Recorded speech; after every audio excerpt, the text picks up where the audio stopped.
Оқушылар, бізде қандай сөз таптарын білеміз? Записым, екісіз, сынезім. Бұл жерде бізде жасырын сөз табы тұр екен, оқушылар. Жасырын сөз табын табу үшін біздер алдымен ребусты шешіп алайық, оқушылар. Қане, ребусты шешейік, оқушылар. Қандай сөз шығады екен бізде ребуста? Екібастұз. Жарайсыңдар, оқушылар. Яғни Екібастұз Павлодар облысындағы әлемге танымал қала екен. Оқушылар, ендеше мен сіздерге жұмбақ жасырамын. Қараймыз, оқушылар. Аяғы жоқ жорғалайды жүреді, аузы да жоқ сыңғырлайды күледі.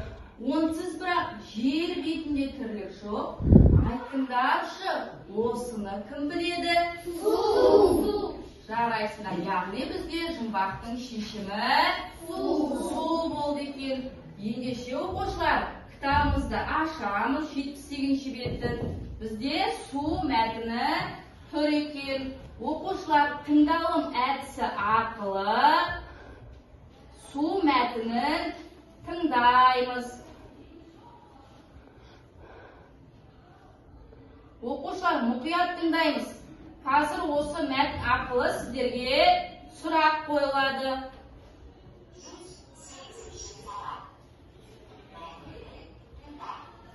Мұқият тыңдаймыз.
Оқушылар, мәтінді тыңдадық па?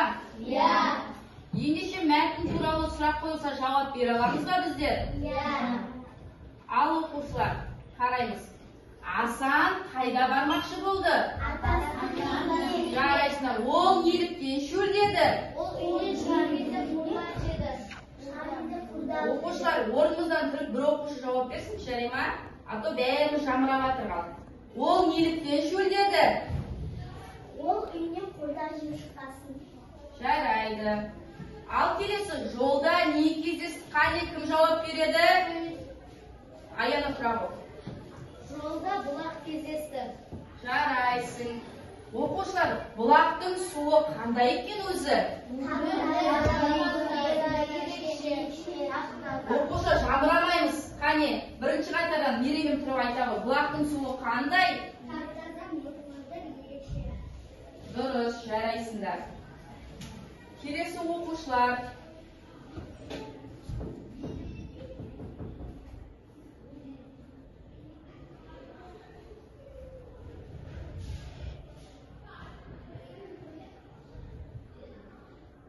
Ендеше оқушылар қараймыз.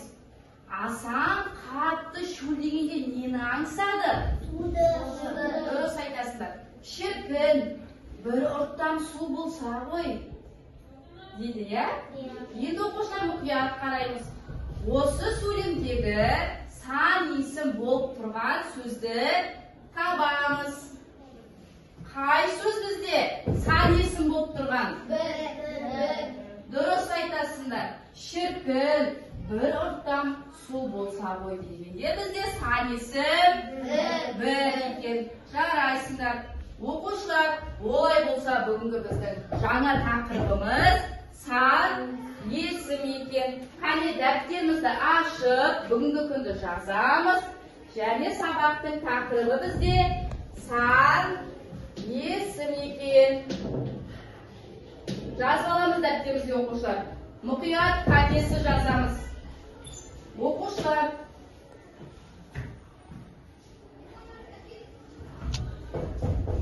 Қараймыз.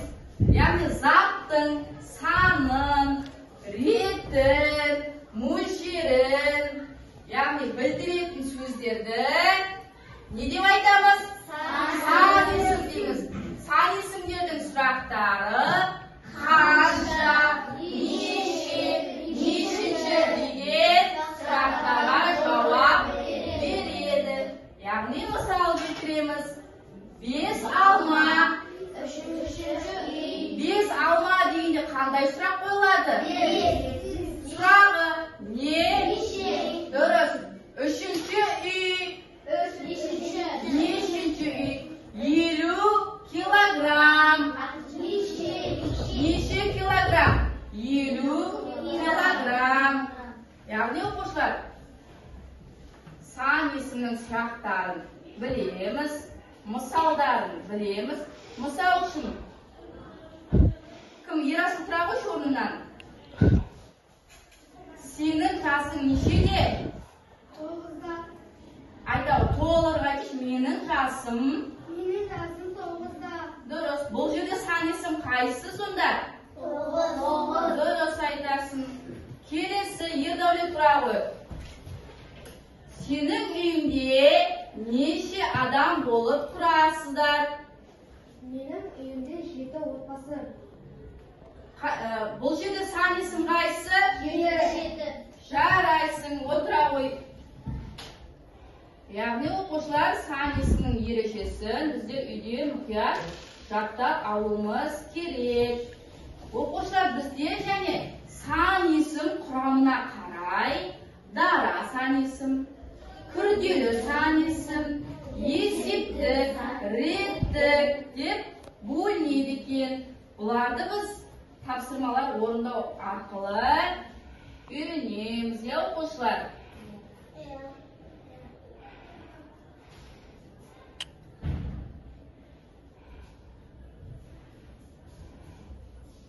Келесі оқушылар, оқулықпен жұмыс жасаймыз. Яғни оқулықтағы бүгінгі тақырыпқа берілген жаттығуларды орындаймыз. Түгел 22-ші жаттығуға назар аударайық. Яғни біздерге айтады, орны ауысқан сөйлемдерді ретке келтіріп жаз. Сөйлемдегі сан есімдерді тап. Оларға сұрақ қой дейді. Қане кім оқиды? Тағы. Берелім оқи қой. Дауысымызды шығарып. Теңіз одан әлдеқайда көп жер бетінде 4 мұхит бар. Олардың саны 30-ға жетеді. Яғни бізге айтады енді, тұрамыз, берелім, отырмаймыз. Орны ауысқан сөйлемдерді ретке келтіріп жаз дейді. Қане енді жазамыз.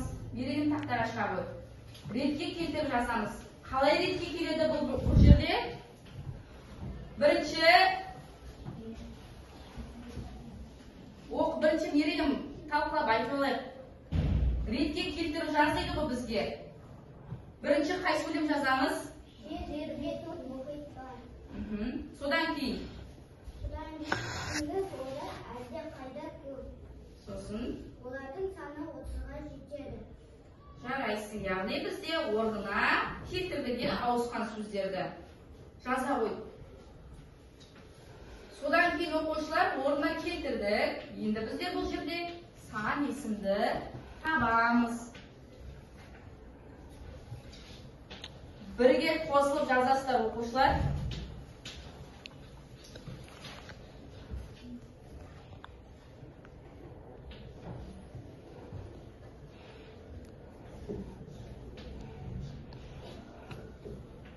Жазып болғаннан кейін сан есімді табамыз.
Болды па жазып?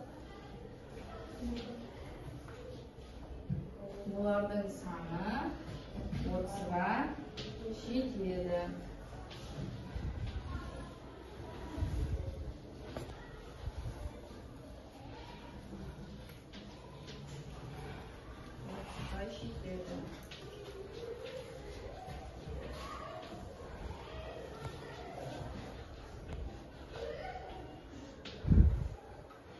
Жарайсың берелім. Енді бұл жерден біз сан есімді табамыз, я? Сан есім қайсы берелім? 4-30 дейсің, я? Енді қара берелім. 4-ке қандай сұрақ қойылады? Жер бетінде 4 мұхит бар. Жер бетінде неше мұхит бар? Жарайсың. Неше деген сұрақ қойылады, я? Жоғарына жазып кете ғой. Неше дейді сұрақ белгісін қойып кете ғой. Келесі бізде 30-ға, я, келесі сан есім. Қараймыз. Олардың саны 30-ға жетеді. Олардың саны дұрыс айтамыз дауысын шығар. Нешеге жетеді? 30-ға жетеді. Нешеге деп жазып кете ғой. Жарайсыңдар оқушылар. Отыра ғой.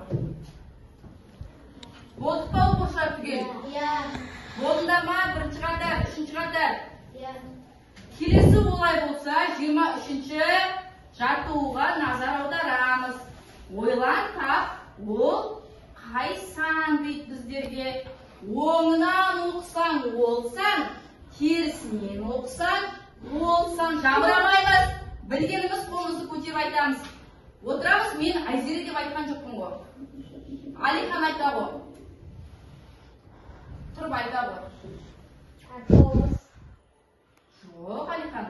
Қара, оңынан оқысаң, олсан, терісінен оқысаң, олсан. Сандай тұрам. Жарайсың. 40. Яғни бүгінгі біздің өтіп жатырған тақырыбымыз қандай? 40 сонда қандай?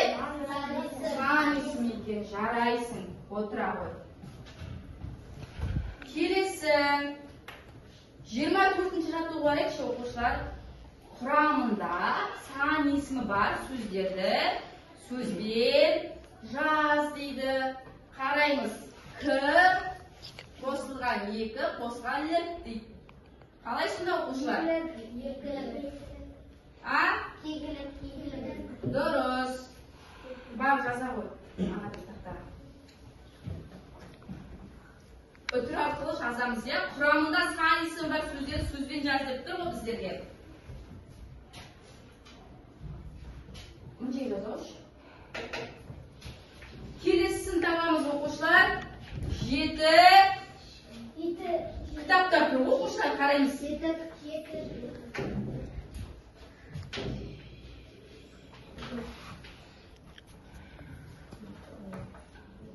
Келесі қандай болды ағадыл?